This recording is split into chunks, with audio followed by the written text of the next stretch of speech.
Tak ahojte, mám tu čučoriedku Blue Crop, je to veľmi úrodná odroda, poďte sa pozrieť, ako by krásne zarodila. Na to, aby takto krásne zarodilo, je to veľmi pre tú rastlinu námahavé, jednak tvorí aj tie plody, ktorých tu má veľmi veľa. Neviem, či nebudem robiť aj nejakú prebierku, my si potom ukázali. Ale najmä to, že robí ešte aj krásne mladé výhony.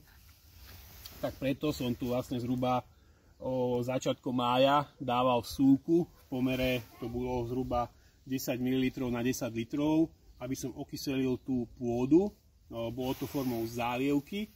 A ak by ste mali aj hnojivo na plody a kvety, kľudne to tam dajte.